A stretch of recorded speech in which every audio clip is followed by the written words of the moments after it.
नमस्कार दोस्तों, आप सभी का स्वागत करते हैं हमारे चैनल पश्चिम बंगाल न्यूज की ओर से। देर ना करते हुए चलिए जानते हैं पश्चिम बंगाल की ताजा खबरें। अगर आपने अभी तक हमारा चैनल को सब्सक्राइब नहीं किया है तो जल्दी से सब्सक्राइब और वीडियो को लाइक करें ताकि हमारी सारी खबरें सबसे पहले आप तक पहुंच सके। और वीडियो को कहां से देख रहे हैं कमेंट में जरूर बताएं।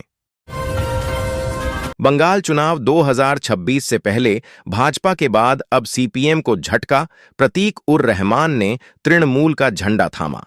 पश्चिम बंगाल में भाजपा के बाद अब सीपीएम को झटका लगा है। टीएमसी के राष्ट्रीय महासचिव अभिषेक बनर्जी की मौजूदगी में सीपीएम के नेता प्रतीक उर रहमान ने टीएमसी का दामन थाम लिया है। तृणमूल कांग्रेस के एक्स हैंडल @AIT ऑफिशियल पर बताया गया है कि प्रतीक उर रहमान छात्र राजनीति से सक्रिय रूप से जुड़े रहे हैं। वे सीपीएम की पश्चिम बंगाल राज्य समिति के सदस्य भी रह चुके हैं। वर्ष 2024 के लोकसभा चुनाव में उन्होंने डायमंड हार्बर सीट से चुनाव भी लड़ा था। अब उनका टीएमसी में शामिल होना राज्य की सियासत में एक महत्वपूर्ण घटनाक्रम माना जा रहा है। बंगाल में न्यायिक अधिकारियों की मदद से पूरी होगी एसआईआर की प्रक्रिया, देश की सबसे बड़ी अदालत का सुप्रीम आदेश। पश्चिम बंगाल में चल रहे एसआईआर के बीच देश की शीर्ष अदालत ने कलकत्ता हाई कोर्ट से कहा कि वह एसआईआर के कार्य करने में पश्चिम बंगाल सरकार की मदद के लिए जुडिशियल ऑफिसर्स को अपॉइंट करे। बता दें कि एसआईआर को लेकर हाल के दिनों में पश्चिम बंगाल सरकार और चुनाव आयोग के बीच काफी तनातनी देखी गई। ममता बनर्जी ने चुनाव आयोग पर कई आरोप लगाए। सुप्रीम कोर्ट ने कहा कि जुडिशियल ऑफिसर्स क्लेम्स और ऑब्जेक्शंस को देख सकते हैं। सुप्रीम कोर्ट के इस आदेश को ममता बनर्जी के लिए बड़ा झटका माना जा रहा है। विधानसभा सीट पर बढ़ी है बीजेपी की ताकत, टीएमसी से होगी सीधी टक्कर। पश्चिम बंगाल के बीरभूम जिले में स्थित नानूर विधानसभा सीट राज्य की अहम ग्रामीण सीटों में गिनी जाती है। यह इलाका सामाजिक रूप से विविध और राजनीतिक रूप से सक्रिय रहा है। कृषि प्रधान क्षेत्र होने के कारण यहां किसानों, खेत मजदूरों और ग्रामीण युवाओं के मुद्दे चुनाव में प्रमुख भूमिका निभाते हैं। सड़क, सिंचाई, रोजगार और सामाजिक सुरक्षा योजनाएं यहां की राजनीति के केंद्र में रहती हैं। 2021 के विधानसभा चुनाव में राजनीतिक समीकरण बदले। पूरे राज्य में तृणमूल कांग्रेस ने मजबूत प्रदर्शन किया और नानूर सीट भी इससे अछूती नहीं रही। बंगाल में एसआईआर पर बवाल, सीईसी ज्ञानेश कुमार के खिलाफ थाने में शिकायत, टीएमसी विधायक बोले 33,000 नाम हटाने की साजिश। पश्चिम बंगाल में एसआईआर को लेकर सियासी लड़ाई तेज हो गई है। दक्षिण 24 परगना जिले में सीईसी ज्ञानेश कुमार के खिलाफ कथित उत्पीड़न को लेकर कई शिकायतें दर्ज कराई गई हैं। एक वरिष्ठ पुलिस अधिकारी ने शुक्रवार को यह जानकारी दी। अधिकारी ने बताया कि कैनिंग पूर्व के विधायक शौकत मोल्ला समेत 7 लोगों ने जीवनतला थाने में लिखित शिकायत दी है। शिकायतकर्ताओं का आरोप है कि एसआईआर प्रक्रिया के दौरान उन्हें प्रताड़ना का सामना करना पड़ा। पुलिस ने कहा है कि 7 शिकायतें मिली हैं। मामले की जांच की जाएगी। मतदाता सूची पुनरीक्षण में चूक, बंगाल के दोषी अधिकारियों को कारण बताओ नोटिस जारी, आयोग ने मांगा जवाब। केंद्रीय निर्वाचन आयोग बंगाल में चल रही एसआईआर प्रक्रिया के तहत बड़ी संख्या में मतदाताओं के दस्तावेज ऑनलाइन अपलोड करने में विफल रहने के लिए संबंधित ईआरओ और सहायक मतदाता पंजीकरण अधिकारियों एईआरओ को कारण बताओ नोटिस जारी करेगा।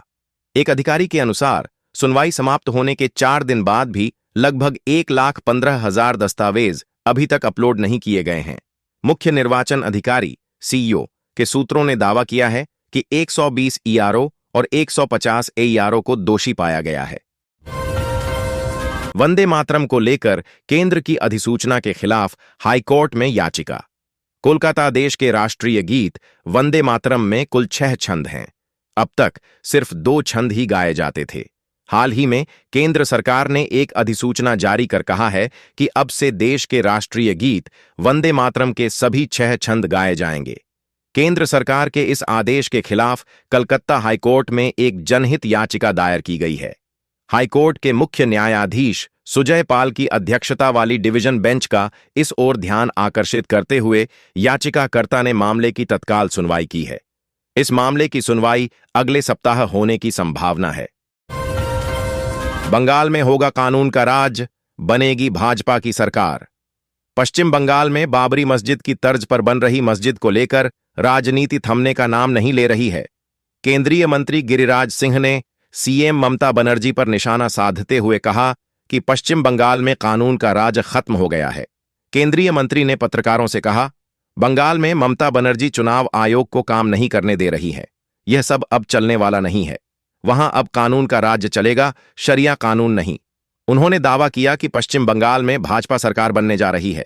जनता को प्रधानमंत्री नरेंद्र मोदी पर विश्वास है, इसीलिए ममता सरकार को सत्ता से बाहर का रास्ता दिखाएगी।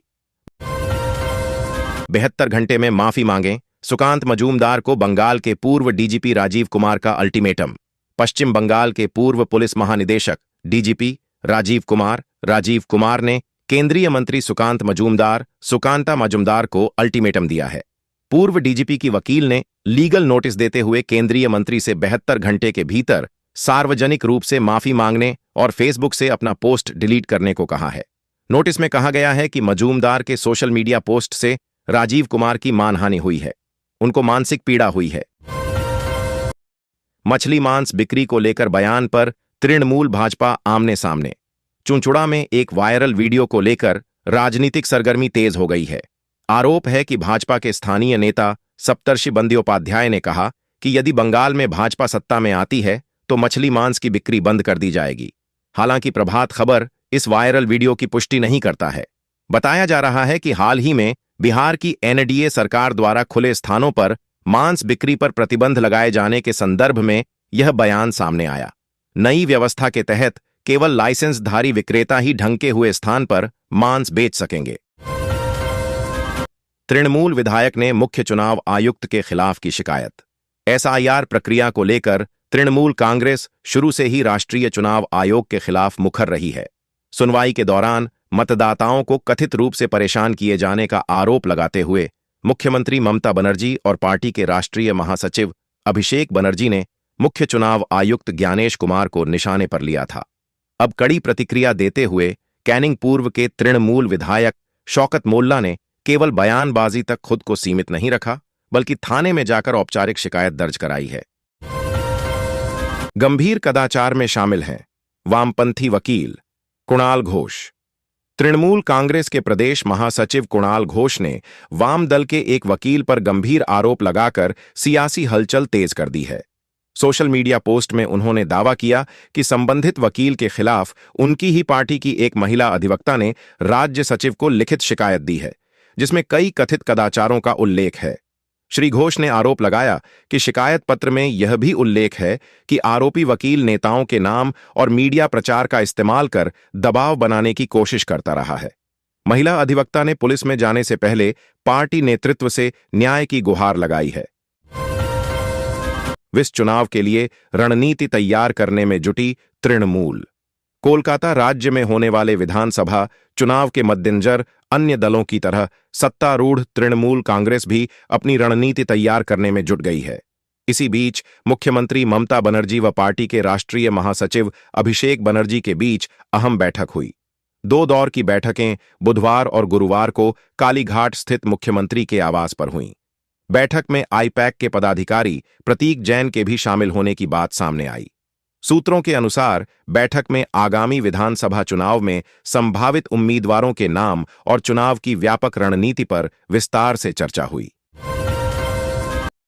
बाबरी मस्जिद निर्माण के लिए तृणमूल नेता ने दिया दान। मुर्शिदाबाद जिले में बाबरी मस्जिद निर्माण के लिए तृणमूल कांग्रेस के एक ब्लॉक अध्यक्ष सफीउज्जामान शेख ने 1.11 लाख रुपये का दान दिया है।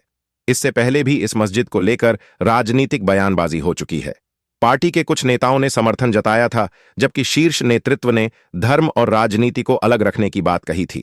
इस दान के बाद एक बार फिर राज्य की राजनीति में बहस तेज हो गई है। समर्थकों का कहना है कि यह धार्मिक आस्था से जुड़ा विषय है, जबकि आलोचकों का आरोप है कि इससे अनावश्यक विवाद को बढ़ावा मिल सकता है। कोलाघाट में पत्नी के साथ जनसंपर्क पर निकले दिलीप घोष।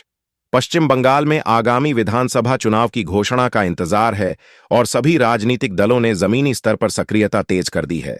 इसी क्रम में भाजपा के पूर्व प्रदेश अध्यक्ष दिलीप घोष ने पूर्व मेदिनीपुर जिले के कोलाघाट में पत्नी के साथ जनसंपर्क अभियान की शुरुआत की। शुक्रवार को कोलाघाट थाना क्षेत्र के देवलिया बाजार में आयोजित कार्यक्रम में पार्टी कार्यकर्ताओं और समर्थकों ने उन्हें फूल भेंट कर स्वागत किया। कार्यक्रम में स्थानीय स्तर पर बड़ी संख्या में कार्यकर्ता मौजूद रहे। अभिषेक ने शिलांग के सांसद डॉक्टर रिकी एजे सिंको के निधन पर जताया शोक। तृणमूल कांग्रेस के राष्ट्रीय महासचिव अभिषेक बनर्जी ने शिलांग के सांसद और वीपीपी के नेता डॉक्टर रिकी एजे सिंको के आकस्मिक निधन पर गहरा शोक व्यक्त किया है। उन्होंने कहा कि सिंको एक समर्पित जनप्रतिनिधि थे, जिन्होंने अपना जीवन जनता की आकांक्षाओं और कल्याण के लिए समर्पित किया। श्री बनर्जी ने एक्स पर शोक संदेश पोस्ट करते हुए कहा, सिंघको ने अपने संसदीय क्षेत्र की उम्मीदों का प्रतिनिधित्व पूरी ईमानदारी, प्रतिबद्धता और जिम्मेदारी के साथ किया। मायावती अखिलेश बोले, एआई समिट में कांग्रेस का प्रदर्शन गलत, भाजपा का देश भर में प्रदर्शन, महाराष्ट्र में राहुल को काले झंडे दिखाए। मायावती ने एक्स पर लिखा, कांग्रेस का प्रदर्शन निंदनीय है। अगर यह सम्मेलन अंतर्राष्ट्रीय स्तर का नहीं होता तो अलग बात थी, लेकिन एआई समिट के दौरान ऐसा व्यवहार करना चिंता की बात है। इधर कांग्रेस के एआई समिट में हंगामा करने के विरोध में भाजपा ने दिल्ली, महाराष्ट्र, गुजरात, बिहार, तेलंगाना और जम्मू कश्मीर में प्रदर्शन किया। मुंबई के मुल्लुंड में भाजपा कार्यकर्ताओं ने राहुल गांधी के काफिले को काले झंडे दिखाए। एआई समिट में हंगामा करने वाले कांग्रेस के चारों कार्यकर्ताओं को आज पटियाला कोर्ट में पेश किया गया। बाबर के नाम पर धार्मिक संरचनाओं का नामकरण रोकने संबंधी अर्जी खारिज। सुप्रीम कोर्ट ने मुगल शासक बाबर या बाबरी मस्जिद के नाम पर किसी भी मस्जिद या धार्मिक संरचना के निर्माण या नामकरण पर रोक लगाने का निर्देश देने के अनुरोध वाली याचिका पर विचार करने से शुक्रवार को इनकार कर दिया। न्यायमूर्ति विक्रमनाथ और न्यायमूर्ति संदीप मेहता की पीठ द्वारा याचिका पर विचार करने में अनिच्छा व्यक्त करने के बाद याचिकाकर्ता की ओर से पेश हुए वकील ने इसे वापस ले लिया। पीठ ने कहा, याचिका वापस लिए जाने के कारण इसे खारिज किया जाता है। बांग्ला साहित्य के शिखर पुरुष मणिशंकर मुखर्जी का निधन, पीएम मोदी ने जताया शोक। प्रधानमंत्री नरेंद्र मोदी ने शंकर के नाम से मशहूर प्रसिद्ध बांग्ला लेखक मणिशंकर मुखर्जी 93 के निधन पर शुक्रवार को शोक व्यक्त किया।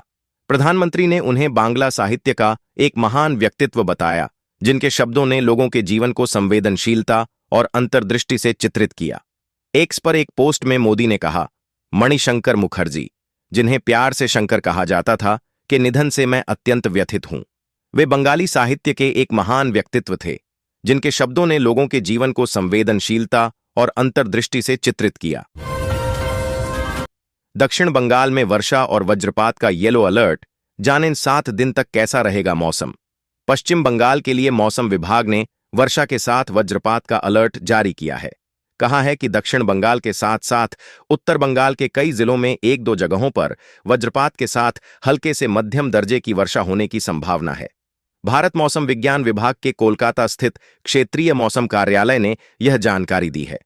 मौसम विभाग ने कहा है कि इस सप्ताह के तीसरे और चौथे दिन यानी 23 से 24 फरवरी को उत्तर बंगाल में कई जिलों में 1-2 जगहों के अलावा दक्षिण बंगाल के कई जिलों में कहीं-कहीं हल्के से मध्यम दर्जे की वर्षा होने की संभावना है।